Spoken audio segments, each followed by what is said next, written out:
Jan G అంటే generation Z. 2000లో పుట్టిన వాళ్ళు, 2000 నుంచి పుట్టిన వాళ్ళు అంటే ఇప్పుడు 25 ఏళ్ళు 26 ఏళ్ళు వాళ్ళు ఉంటారు కాబట్టి సో 2000 2001 నుంచి పుట్టిన వాళ్ళని మనం తీసుకుంటాం. సరే, ఇప్పుడు ఈ టాపిక్ ఎందుకంటే ఇది కొంచెం పెద్ద వీడియో, కాస్త ఓపికగా చివరి వరకు వినండి please. 2012 India against corruption, RSS వెనక నుండి నడిపించిన ఈ ఉద్యమం, భారతదేశం మొత్తం ఉద్యమం. ఆ రోజు కొత్తగా ఓటు హక్కు కలిగిన వాళ్ళు అంటే 18 నుంచి 23 సంవత్సరాల వరకు ఉన్నవాళ్ళు సాధారణంగా వీళ్ళు ఫస్ట్ టైం ఓటర్స్ అవుతారు. ఎందుకు? ఆ ముందు ఎన్నికలు అయిపోయిన వెంటనే పుట్టిన వాళ్ళు, ఓటు హక్కు వచ్చిన వాళ్ళు అంటే 18 ఏళ్ళు నిండే కానీ ఆ ఏడాది ఓటు వేయలేకపోయినారు.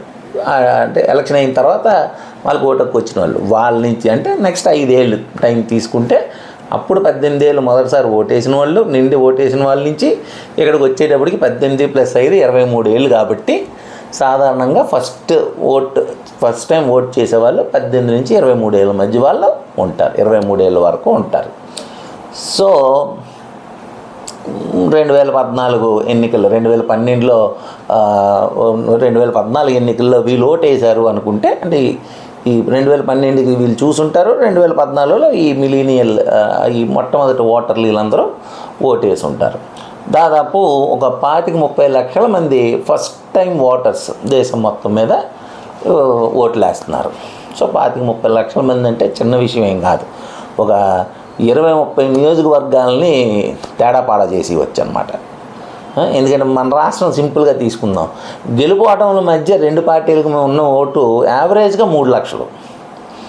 గెలుపు ఓటమికి మధ్య అంటే ఒక రాష్ట్ర జాతకమే మారిపోగలవు. అంటే 25-30 లక్షల మంది అంటే మీరు ఇంకా కనీసం ఒక 10 రాష్ట్రాల ఓట్లని ప్రభావితం చేయగలరు. సరే, ఇప్పుడు ఈ టాపిక్ ఎందుకు?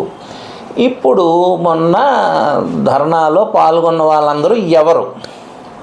పెద్ద ప్రశ్న కదా. ఎవరు వీళ్ళెవరు? నీట్ ఎగ్జామ్ రాసినవాడు, మళ్ళీ ఎగ్జామ్ రాసుకున్నాడు, సెలెక్ట్ అయినవాడు ఇంటర్వ్యూలకు వెళ్ళాడు, సెలెక్ట్ అయినవాడు కోచింగ్ సెంటర్లో మళ్ళీ లాంగ్ టర్మ్ కోసం జాయిన్ అయ్యాడు, ఇక్కడ కూర్చున్న వాళ్ళు ఎవరు? ఇది పెద్ద ప్రశ్న. సరే, 2014 ఎలక్షన్లో మోడీ గారు ఇచ్చిన ప్రామిస్ మొట్టమొదట అత్యంత అసలు జనాలు జెన్జీని ఆకట్టుకున్నది ఏంటంటే ఏడాదికి 2 కోట్ల ఉద్యోగ కల్పన.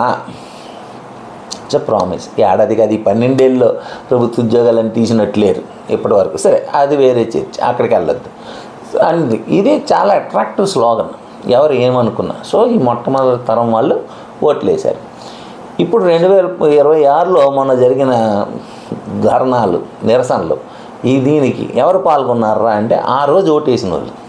ఎందుకంటే మొన్న అక్కడ ధర్నాలో పాల్గొన్న వాళ్ళందరూ కుర్రోళ్ళు, అంటే 9వ తరగతి చదువుతున్న స్కూల్ విద్యార్థుల నుంచి నిరుద్యోగం లేకపోతే ఇదో ఉండేది దాదాపు 40 ఏళ్ళ మధ్య వాళ్ళు యూజువల్గా అక్కడ ఎక్కువ మంది ఉండేది. ఇంకా పైన ఉన్నవాళ్ళు వాళ్ళ అమ్మ నాన్నలు అంటే పిల్లల కోసం వచ్చిన వాళ్ళు, లేదా పిల్లలు పంపితే వచ్చిన వాళ్ళు, లేదా అందులో పాల్గొందామని వచ్చిన వాళ్ళు, చూద్దామని వచ్చిన వాళ్ళు, ఏదో అక్కడ రీల్స్ చేసుకుందామని వచ్చిన వాళ్ళు కూడా ఉండుంటారు. సరే, మిగతా వాళ్ళందరూ పెడితే ఇది ఇప్పుడు 2012లో పుట్టినవాడు 2026కి 14 సంవత్సరాలు అయిందంటే వాడు 14 సంవత్సరాలు. 14 సంవత్సరాలు అంటే వాడు ఇప్పుడు 8వ తరగతో 9వ తరగతిలో ఉంటాడు. అంటే ఇప్పుడు ఉద్యమంలో పాల్గొన్న కొంతమందిలో వాళ్ళు ఉన్నంటే అప్పుడు పుట్టిన వాళ్ళు. సరే, ఇక అక్కడికి వస్తే ఆ రోజు ఓటేసిన వాడు 18 ఏళ్ళు, 2014లో 18 ఏళ్ళు ఓటేశాడు, 23 వరకు అనుకుంటే ఆ 23 ఇప్పుడు 14 సంవత్సరాలు కలిపితే వాడు 37 ఏళ్ళు అవుతాడు. ఈ 18 ఏళ్ళకి 12 సంవత్సరాలు కలిపితే వాడు 30 ఏళ్ళు అవుతాడు. ఈ 30, 42, ఈ 45, 23 వచ్చినవాడు ఈ 12 ఏళ్ళు వేస్తే 35 అవుద్ది, 18 వేస్తే 30 అవుద్ది. అంటే ఈ 30-35 ఏళ్ళ మధ్య వాళ్ళు ఆ రోజు ఓటేసిన వాళ్ళు. ఎందుకని ఓటేశారు వీళ్ళు? మాకేదో దారి చూపిస్తాడు ఈ మోడీ, మాకు ఉద్యోగాలు ఇప్పిస్తాడు అని కదా. వాళ్ళు వచ్చారు అక్కడ ధర్నా చేయడానికి. 2, ఇక అక్కడ బూతులు తిట్టడం. నేను ఎవరిని తిట్టినా తప్పు, అది మోడీయే కాదు, మిమ్మల్ని నన్ను ఎవరిని తిట్టినా బూతులు తిట్టడం తప్పు, నేరం కాదు, మోరల్ అంటాం. మోరల్స్ లేవా అని అడుగుతాం, విజ్ఞత లేదా అంటాం కదా, ఆ విజ్ఞత. అవి లేని వాళ్ళు తిడతారు. ఎస్, తిట్టడం తప్పు, తిట్టకూడదు. అయితే మనం 2012 నుంచి ఒక ట్రెండ్ చూస్తున్నాం. ప్రతిపక్ష నాయకుల్ని తిట్టడం లేదా అధికారంలో ఉన్న వాళ్ళని తిట్టడం ఒక కార్యక్రమం. యాక్చువల్గా అప్పుడు సోషల్ మీడియా ట్రెండ్ ట్రోల్ గ్యాంగ్ని ఏర్పాటు చేసుకొని, డబ్బులు ఇచ్చి మరీ ఏర్పాటు చేసుకొని, పెద్ద పెద్ద సంస్థలనే సాఫ్ట్వేర్ కంపెనీలుగా ఇది చేసి ఏర్పాటు చేసి వేల కోట్లు ఖర్చు పెట్టి ట్రోల్ గ్యాంగ్లు తయారు చేశారు. ఈ ట్రోల్ గ్యాంగ్లు అందరూ మోడీని తిడితే, సోనియాని తిడితే, రాహుల్ని తిడితే, సరే ఆ రోజు ఉన్న రాజకీయ నాయకుల్ని ఆయా రాష్ట్రాలు బట్టి ఆయా రాష్ట్ర ప్రజల నాయకుల్ని తిడితే, రకరకాలుగా తిడితే అందరూ అవి చూస్తూ ఎదిగిన వాళ్ళే. అప్పుడు పుట్టినోడు అవి చూస్తూ ఎదిగాడు, అప్పుడు ఓటేసినోడు ఇవన్నీ చూస్తూనే ఎదిగాడు. ఈ రీల్స్ చూసి, సోషల్ మీడియా ట్రెండింగ్ అవుతున్న రీల్స్ చూస్తూ ఎదిగిన వాళ్ళే. సో వాళ్ళకి మనం ఏం నేర్పాం? బూతులు తప్పు కాదు అని నేర్పాం. ఎవరినైనా తిట్టచ్చు, ఆడు ప్రధాని అయితే ఏంటి, ఆ రాష్ట్ర వేరే దేశ నాయకుడైతేనేటి, ఎవడైనాను, China president, Pakistan president, Afghanistan president, America president, Russia president, ఎవడైనా మనకు తప్పులేదు. ఎవరినైనా మనం తిడతాం, ట్రోల్ చేస్తాం, బూతులు తిడతాం, అమ్మాలి తిడతాం. ఒకవేళ ఎవడైనా ఏదైనా తప్పురా అలా చెప్తే వాడిని తిడతాం. సోషల్ మీడియాలో ఇవన్నీ తిడుతూ, అవన్నీ తిట్లు వింటూ, భరిస్తూ, చూస్తూ పెరిగిన వాళ్ళే వాళ్ళందరూ. సో అదంతా మనకు తగిలితే కానీ నొప్పి తెలియదని ఈవెన్ మోడీ గారికి తెలంగాణ ఆయనకు నొప్పి తెలిసింది. నన్ను మా అమ్మని తిడుతున్నారని ఆయన వచ్చారు. పోనీ వచ్చారు, సరే నన్ను తిట్టారు, సరే నాకు బాధ అనిపించింది అని చెప్పడం ఒక ఎత్తు. రెండోది, అందుకని వాళ్ళు క్షమించటం, వాళ్ళ మీద కేసులు పెట్టరట. ఇటు పిల్లట్ గన్స్ పేల్చడం, తుపాకీలతో AK-47తో బీహార్లో కాల్చినాడు, ఆయన సస్పెండ్ చేసి అక్కడ అయిపోయింది. అసలు ఆడికి ఎవడు గన్ ఇచ్చాడు? అసలు ధర్నాకి నిరసన తెలిసే కార్యక్రమం దగ్గరికి వెళ్తున్నాడికి AK-47 గన్ ఎవడు ఇచ్చాడు? వాడు కదా సస్పెండ్ అవ్వాలి. ఎవడు సస్పెండ్ చేస్తారు? పిల్లట్ గన్స్ వాడాడు, అసలు పిల్లట్ గన్ ఎందుకు పట్టుకొని వెళ్ళాడు? వాడిని కదా సస్పెండ్ చేయాలి. ఎవడిచ్చాడు? వీడికి ఇచ్చి పంపించాడు.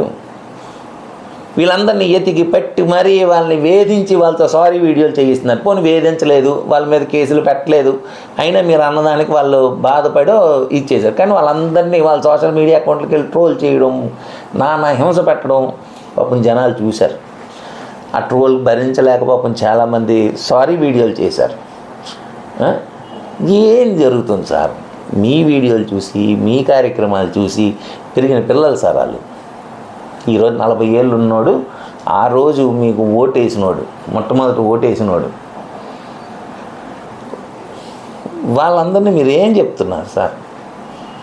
అంటే ఆ రోజు మొట్టమొదటి ఓటేసినోడు అంటే నా ఉద్దేశం అప్పటికి 23 సంవత్సరాల వాడు కూడా మొట్టమొదటిసారి మీకు ఓటేసి ఉండొచ్చు, అంతకుముందు కాంగ్రెస్కి ఓటేసి ఉండొచ్చు కదా. సో కాంగ్రెస్ నుంచి షిఫ్ట్ అయిన ఓటు కూడా మీకే వచ్చింది కాబట్టి ఆడు కూడా మొట్టమొదటి మీకు ఓటేసినోడే అవుతాడు. ఆ పైన ఉన్నోడు కూడా, అంతకుముందు మీకు ఓటేసినోడు కూడా ఆ రోజు ఓటేసి ఉండొచ్చు, మమ్మల్ని ఏదో రక్షిస్తారు, కాపాడతారు అని. వాళ్ళే సార్ ఇవాళ అక్కడ కూర్చున్నది, మాకు జరగలేదు, మాకు చెప్పింది చేయలేదు అని. కాబట్టి తిట్టడం, ఎవరినైనా తిట్టడం కింద ట్రీట్ చేయండి. నా ఇంటికి నిప్పు అంటుకుంటే కానీ నాకు మంట విలువ తెలియలేదంటే ఎలాగా? అంటే ఫైర్ ఇంజిన్ విలువ తెలియలేదంటే ఎలాగా?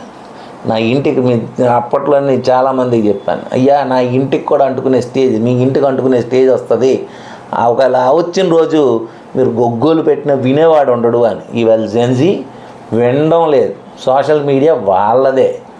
ఎలాదైంది? మోడీని తిట్టే వాళ్ళని వీడియోస్, మోడీ తిడుతున్నట్టుంటే వీడియో తీసియండి అంటే మోడీ గారు హిందీలో మాట్లాడారు కదా, అది హిందీ అని అది అర్థం కాక పాపం ఫేస్బుక్ మెటా దాన్ని తొలగించేసింది.